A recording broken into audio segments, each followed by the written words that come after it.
Assalamualaikum warahmatullahi wabarakatuh. Alhamdulillah, wassalatu wassalamu ala Rasulillah. Kita lanjutkan kembali kuliah kita di mata kuliah Ilmu Penyakit dan Kesehatan Ternak.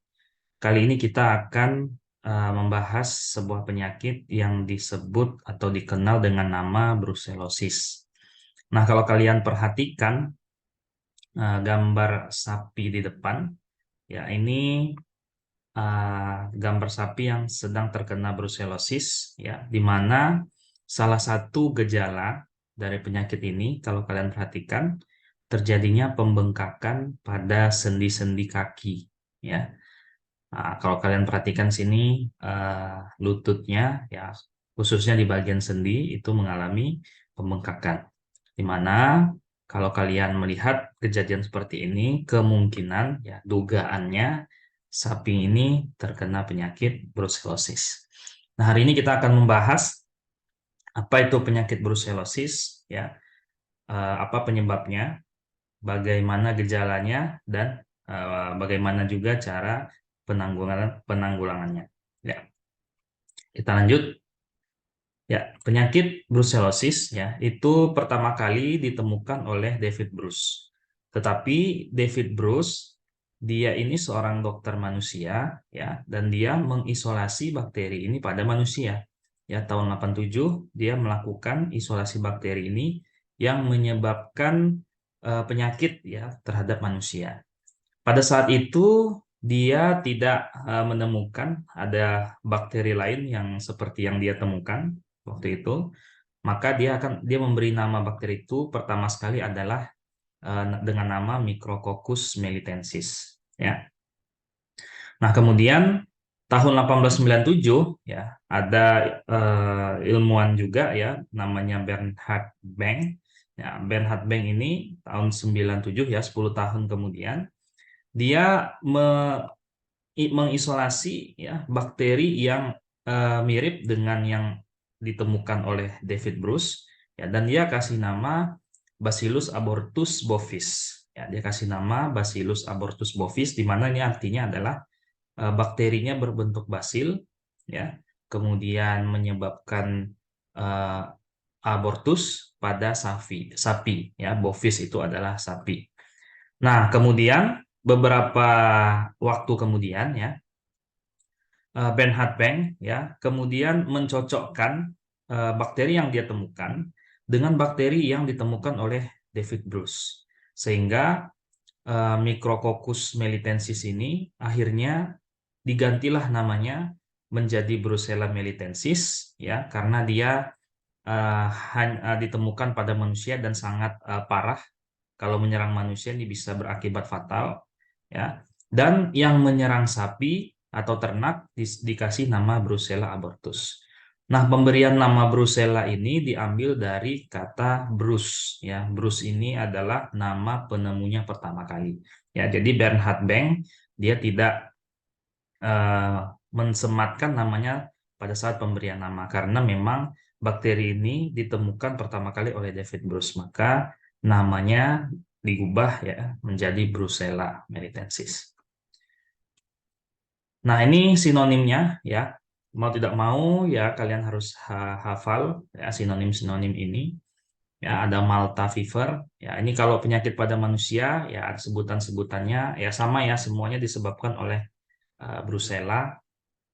Ya, ada Malta fever, undulan fever, Mediterranean fever, ya, rock fever of Gibraltar, gastric fever. Nah, kalau kalian perhatikan semuanya menggunakan kata-kata fever, fever, fever, fever, fever, ya, di mana memang gejala utama pada penyakit ini adalah demam yang sangat tinggi, ya.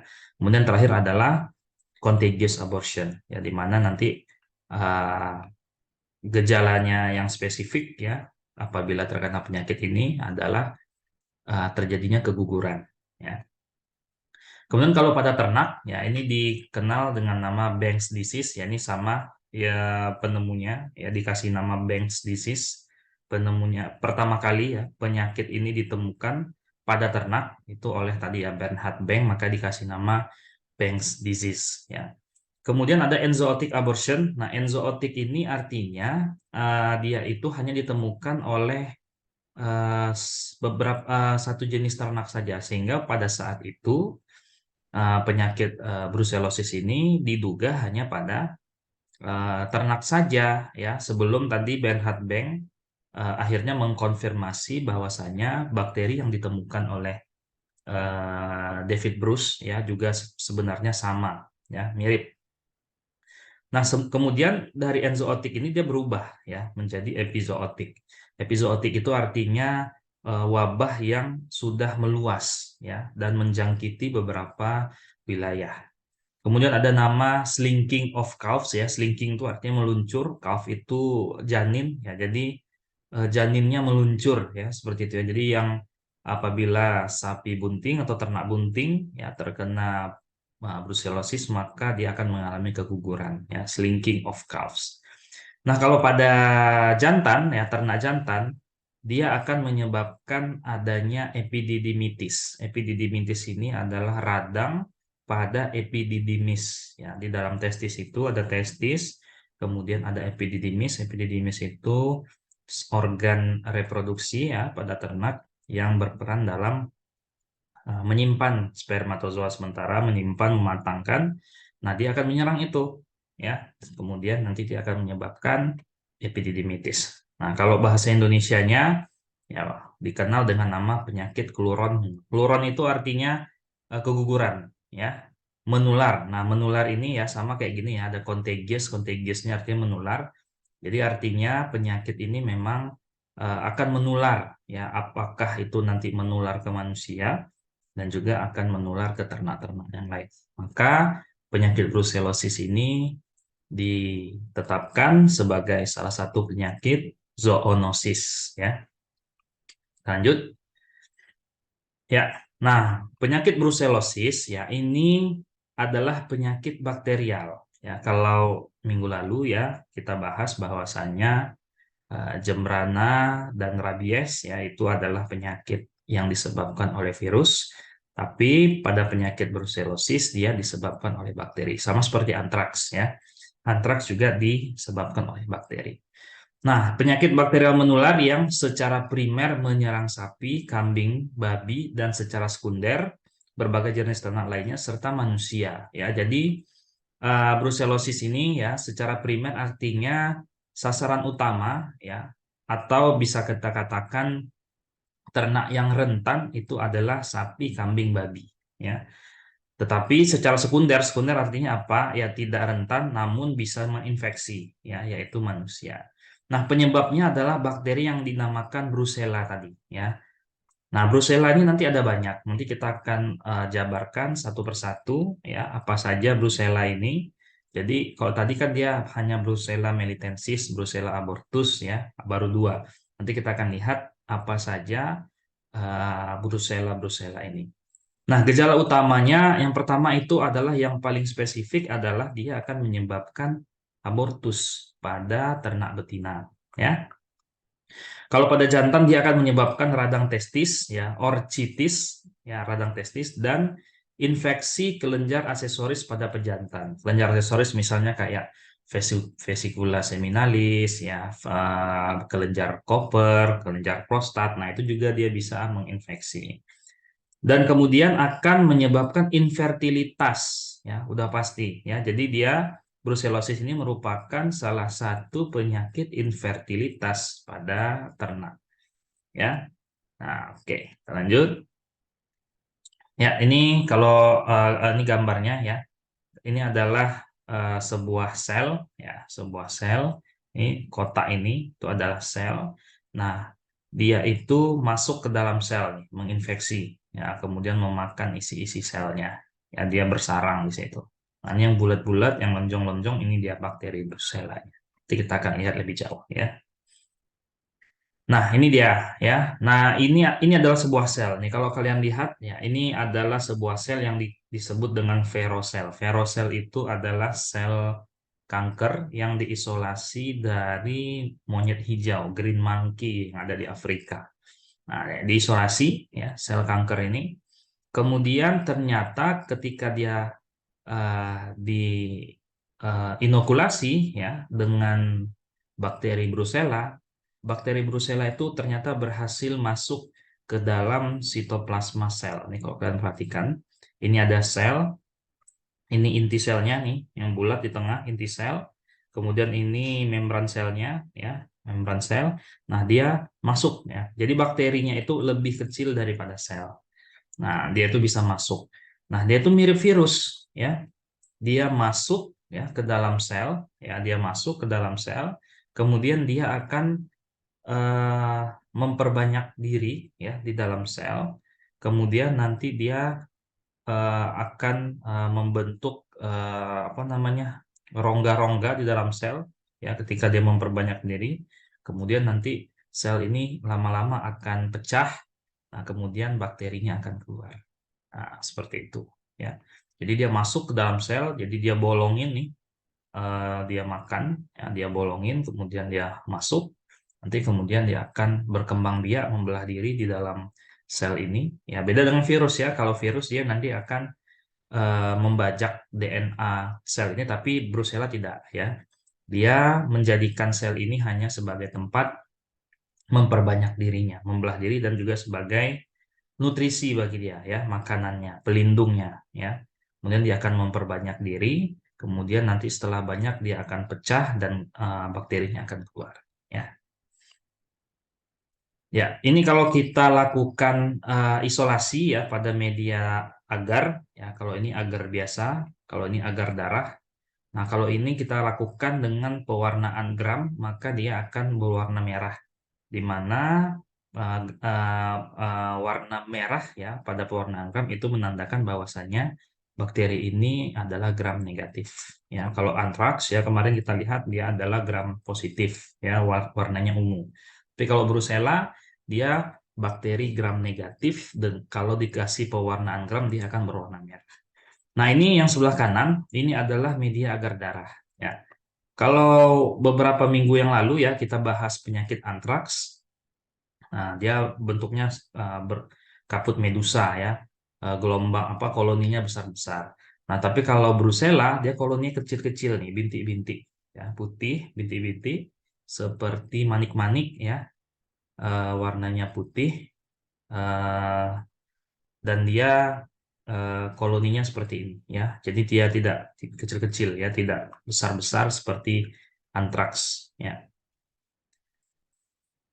Oke. Nah, ini data penyakit bebas di Indonesia tahun 2020. Nah, silahkan kalian update ya. Silahkan cari apakah tahun 2023 datanya masih sama atau sudah berubah. Nah, ini data yang saya dapatkan tahun 2020 yang mengatakan bahwasanya ya beberapa wilayah di Indonesia itu memang dinyatakan bebas. Ya, salah satunya adalah Pulau Kalimantan. Pulau Kalimantan memang seutuhnya dia bebas penyakit brusellosis. Kemudian untuk Pulau Sumatera hanya Aceh saja yang masih ada kasus ya brusellosis, tetapi mulai dari Sumatera Utara sampai dengan Lampung ya bahkan Banten ya itu juga bebas ya. Sementara daerah Jawa lainnya itu masih ditemukan ya. Jawa Barat, Jawa Tengah, Jawa Timur itu masih ditemukan ya. Bali, Nusa Tenggara Barat, Nusa Tenggara Timur, Sulawesi bahkan sampai ke Papua ini masih ada kasus ya, masih ditemukan adanya brusellosis. Nah, penemuan pertama brusellosis di Indonesia itu masih tidak diketahui ya, masih belum diketahui asal muasal dari mana. Ya, tapi menurut Donkervoort ya, ini salah satu dokter Belanda ya, dia mengatakan bahwasanya masuknya itu pada tahun-tahun menjelang Perang Dunia Kedua ya, jadi sekitar tahun 19 berapa tuh 40-an ya. Ya, jadi sekitar situ. Dengan prevalensi penyakit pada saat itu sekitar 5%. Tapi ini masih dugaan, masih belum ada catatan yang mengatakan kapan brucellosis ini masuk ke Indonesia. Ya. Nah, untuk Sumatera Barat ya, Sumatera Barat ini ada keputusan Menteri ya nomor sekian ya tahun 2009 ya mengatakan bahwasannya Provinsi Sumatera Barat, Riau, Jambi dan Kepulauan Riau bebas ya dari penyakit hewan fluron menular pada sapi dan kerbau. Artinya apa? Artinya kita di sini harus tetap waspada ya.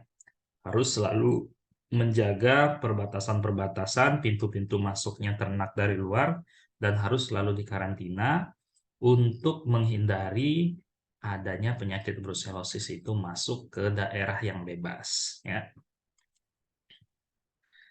Nah, ini dampak brusellosis ya. Jadi apabila brusellosis itu menginfeksi seekor ternak, maka akibat yang ditimbulkan yang pertama adalah kluron atau abortus. Yang kedua, gangguan reproduksi yang mengakibatkan kemajiran. Kemajiran ini artinya mandul, kemandulan, ya. Apakah itu sifatnya temporer atau juga bisa permanen? Kalau yang temporer ya menurut studi itu 2 sampai 3 kali itu pasti keguguran kalau bunting. Nah, biasanya dia itu sudah bisa bunting normal apabila kebuntingan yang keempat atau yang kelima itu normal. Tapi itu memang peluangnya kecil ya. Tetapi lebih cenderung ya sapi-sapi yang terkena brucellosis itu dia akan permanen ya. Nah, kalau pada ternak perah ya tentulah dia akan menurunkan produksi susu ya karena mencemari ambing ya, mencemari susu. Dan yang paling eh, kita hindari adalah dia bisa menular ke manusia. Nah, bagaimana proses penularannya? Ya, nah, proses penularannya itu adalah ketika bakteri Brucella abortus ya itu nanti akan menginfeksi ternak yang bunting. Nah, ternak yang bunting ini diinfeksi. Nah, di mana dia bersarang? Ini bakteri-bakteri Brucella ini. Dia bersarang di bagian sel tropoblas. Sel tropoblas itu adalah sel-sel penyusun plasenta, ya. Apa namanya? Tali pusar, sel-sel tali pusar, sel-sel plasenta, ya, itu disusun oleh sel-sel tropoblas. Nah, kalau kalian perhatikan ya, ini apa namanya? Yang warna merah ini itu adalah bakteri brucellosisnya yang bersarang di dalam sel-sel tropoblas. Ingat ya, slide yang sebelumnya tadi, dia bisa masuk ke dalam sel, bisa memperbanyak diri, kemudian setelah banyak, maka sel itu akan pecah, dia akan keluar. Kalau sel pecah, tentu sel itu akan mati. Nah, kalau semua sel di plasenta itu akan mati, tidak ada lagi yang menahan janin itu untuk bisa bertaut dengan rahim induknya, ya kan? Maka terjadilah keguguran, ya, atau aborsi. Nah, setelah terjadi aborsi, ya, nah cairan aborsi yang ikut keluar bersama janin itu contagious, ya, sangat menular. Apabila ada banyak sapi ketika aborsi itu terjadi, maka sapi yang sehat juga bisa akan tertular. Meskipun sapi ini adalah sapi jantan, karena nanti dia akan menyebabkan orchitis atau epididymitis, ya. Nah, kemudian kalau dia tertular pada sapi yang sedang produksi susu, ya, maka tanpa sepengetahuan kita bisa saja dia akan mencemari produk-produk olahan susu yang tidak dipasteurisasi atau tidak dilakukan olahan dengan baik, ya. Nah, kemudian nanti susu ya, apakah susu ataukah keju, nanti kita akan makan itu susunya atau kejunya, maka kita juga akan tertular. Jadi pada manusia ya, penularannya itu bisa karena peternak ini mengurusi ya atau kontak langsung dengan apa namanya? Aborsinya ya, kluron ataupun cairannya ataupun janin yang keguguran ini ya ataupun dia juga bisa kena akibat dari memakan makanan produk olahan susu yang tidak diproses dengan baik. Nah, itu bisa menular ke manusia ya. Jadi kira-kira seperti ini proses penularan dari brucellosisnya. Ya. Nah, ini dia ya, ada beberapa spesies brucellosis sejauh ini yang paling signifikan memberikan dampak ya, itu ada 5. Ya, yang pertama ada Brucella abortus. Ini hospes utamanya dia paling senang tuh pada sapi. Nah, hospes lainnya nih, jadi artinya ini infeksi primernya, ya, yang ini sekundernya. Nah, yang sekundernya itu ada domba, kambing, babi, kuda, anjing, manusia, ya, kemudian ungulata liar. Nah, gejalanya dia akan aborsi pada usia kebuntingan 5 bulan. Ya.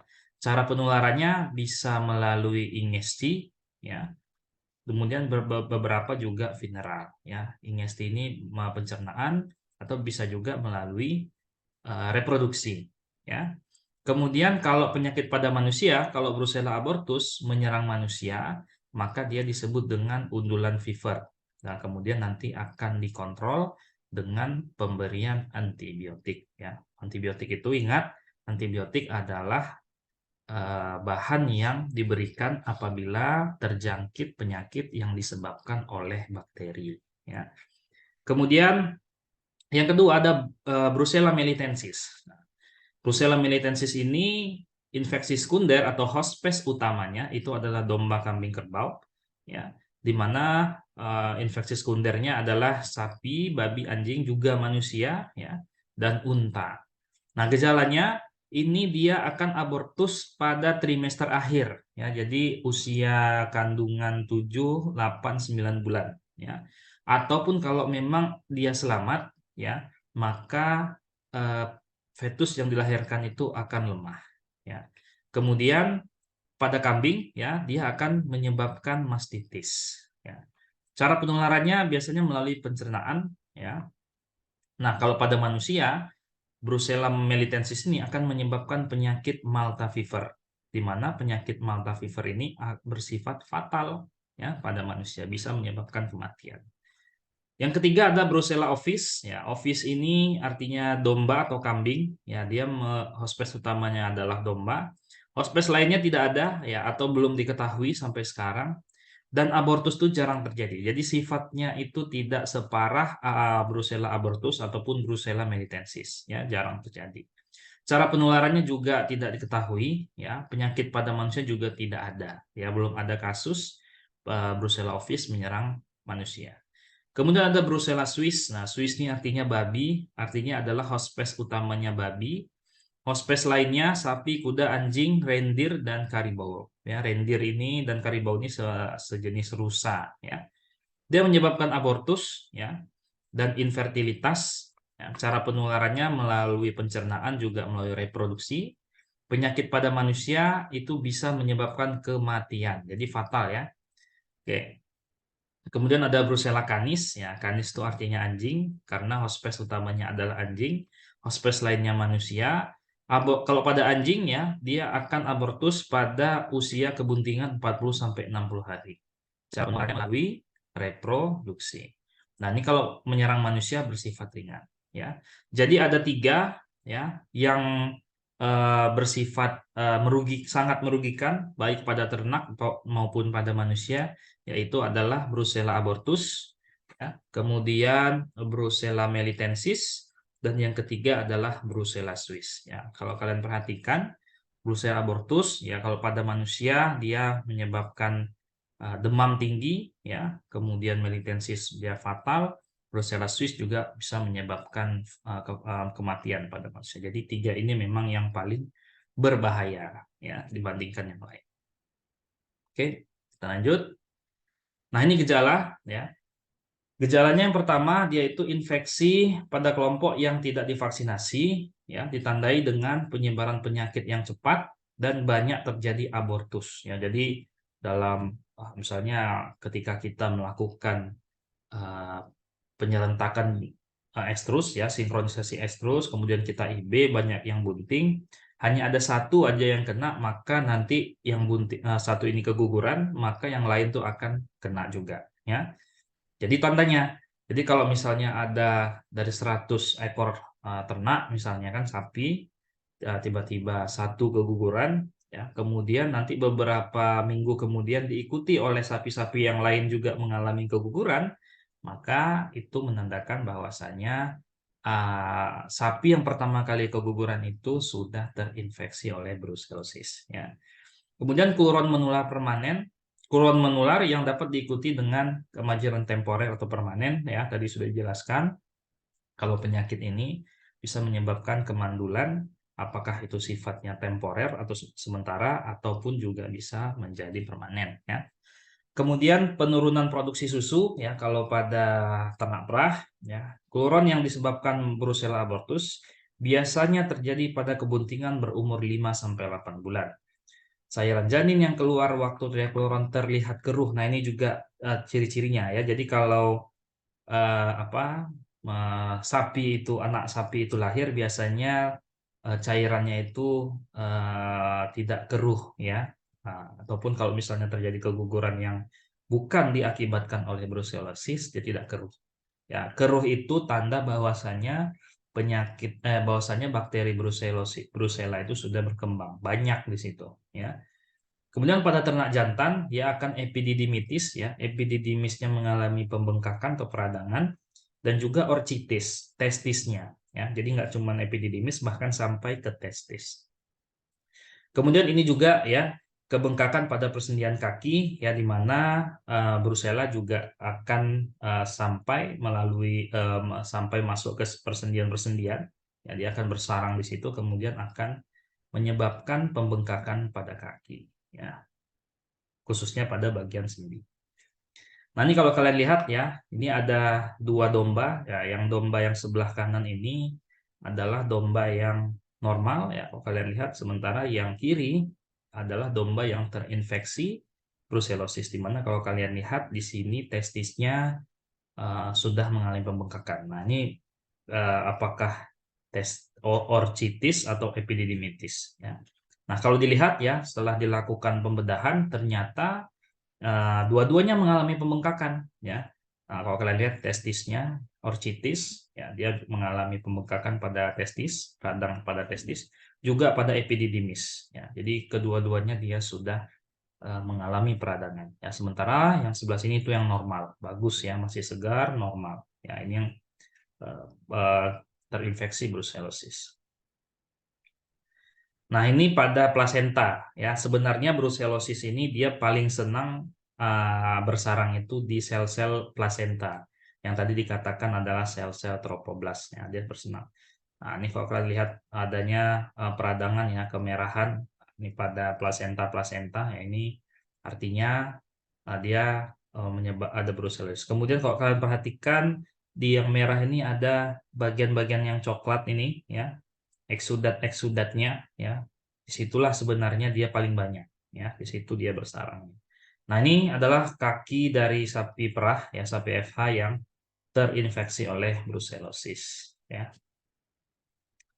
Nah, penanganannya untuk pencegahan ya tentu kita harus melakukan sanitasi ya, ini selalu ya, apapun jenis penyakitnya penanganan utamanya pasti vaksinasi dan tata laksana yang baik. Kemudian ya tentu untuk mencegah penyakit Brucella harus dilakukan dengan vaksinasi dengan vaksin Brucella. Ya, tapi ingat, vaksinasi hanya diberikan pada daerah wabah. Kalau daerahnya bebas tidak perlu melakukan vaksinasi ya.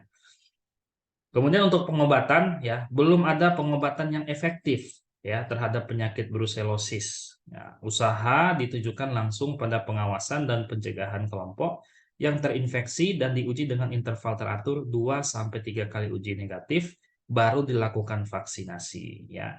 Jadi kalau ada sapi ya positif dia terkena brucellosis ya, dilakukan pengobatan ya, biasanya dengan menggunakan antibiotik ya, penambahan suplemen, vitamin, dan apabila ketika dilakukan pengujian ya 2-3 kali hasilnya negatif, barulah sapi tersebut kita lakukan vaksinasi ya. Nah, ini produk ya, vaksin brucellosisnya ya, nama produknya adalah Brucivet, dibuat oleh Pusvetma, Pusat Veteriner Pharma ya. Yang pertama kita lihat ini aja ya, dosisnya itu 1 mili per ekor ya, dia kayaknya ada 10 mili ini sediaannya. Disimpan ya pada suhu 2-8, selama pemakaian 8 harus dalam keadaan dingin ya. Semua vaksin itu harus selalu dalam keadaan dingin ketika diinjeksikan ya. Kemudian pemakaiannya, vaksin hanya diberikan pada hewan yang sehat. Larutkan vaksin dalam NaCl fisiologis sebanyak 10 mili ya, pemberiannya 1 mili per ekor. Ya, artinya satu vial vaksin ini untuk 10 ekor sapi ya. Dikocok sampai rata sebelum digunakan. vaksin harus segera digunakan setelah dilarutkan. Jadi kalau sudah dilarutkan dalam 10 mili harus dihabiskan, ya. Kemudian periode kekebalan berlangsung lebih dari 7 tahun. Nah, ini juga berbeda-beda ya. Kekuatan vaksin ada yang setahun, ada yang 2 tahun, ya, ada yang 7 tahun. Sisa botol kemasan harus didesinfeksi sebelum dibuang. Ya, ya, ini perlakuan pemotongan pada sapi yang eh, terinfeksi, ya, terduga brusellosis. Pemotongan pada ternak penderita atau tersangka perlu diperhatikan adanya cairan eksudat, ya, dan sarang-sarang nekrosa pada organ visceralnya. Dalam keadaan demikian, seluruh organ visceral, limfoglandula, dan tulang harus dimusnahkan. Ya, sebenarnya kalau saya kembali lagi ya mengingatkan kalau saya pribadi cenderung tidak ingin ya mengkonsumsi sapi-sapi yang memang sudah didiagnosa atau positif mengalami penyakit-penyakit tertentu, karena itu selain meskipun dia tidak zoonosis, tapi kita menghindari adanya penyebaran penyakit ke ternak-ternak lain yang ada di sekitar lingkungan rumah kita, ya. Nah, ini kalau kita kaji ya secara patologi di sini, ya ini adalah uterus sapi ya yang terinfeksi oleh Brucella abortus, ya. Rahim mengandung cairan kecoklatan. Nah, ya, cairan kecoklatan tadi ya, bintik-bintik coklat, corak-corak warna coklat ini dengan eksudat fibrosa dan permukaan karunkular, ya. Yang B ini ketika nih plasentanya, ya, ini plasentanya masih utuh. Nah, ini yang sudah dipotong nih. Sudah dipotong, ternyata juga sama ya, adanya radang merah-merah, juga ada bagian nekrosa yang berwarna coklat-coklat ini. Kemudian yang C itu janin abortus ya, janin abortus dengan sejumlah besar eksudat fibrin pada permukaan pleura paru-parunya. Jadi janin yang sudah keluar ya, sudah keguguran, janinnya itu dilakukan nekropsi ya, dibelah dadanya. Kalian perhatikan ini adalah paru-paru. Nah, paru-parunya juga sama ya, ciri-cirinya dia adanya permukaan paru-paru ini ya adanya sejumlah cairan, ya. Kemudian juga ada eksudat fibrin yang tadi coklat-coklat tadi, ya. Kemudian yang D, kantung perikardial, ya, ini jantung ya, perikardial itu adalah pembungkus jantung, ya, juga mengalami infeksi yang sama, ya. Jadi tidak mengherankan tadi ya apabila brusellosis itu juga sampai pada persendian. Jadi ketika dia menginfeksi, dia bisa bersarang dimanapun. Tapi memang yang paling senang dia itu ada di plasenta sebenarnya. Dia paling senang di situ, ya. Tapi tidak menutup kemungkinan organ-organ lain juga akan dia serang, gitu ya. Dia sangat ganas. Ya, baik, terima kasih ya. Mungkin sekian ya pembahasan kita mengenai penyakit brusellosis. Ya, apabila ada yang ingin ditanyakan, ya silahkan langsung tanyakan ke saya, bisa via Japri ataupun bisa ditanyakan di grup WA, sehingga nanti teman-teman yang lain juga bisa menyimak. Terima kasih ya. Kita akan ketemu lagi pada materi berikutnya. Saya tutup. Assalamualaikum warahmatullahi wabarakatuh.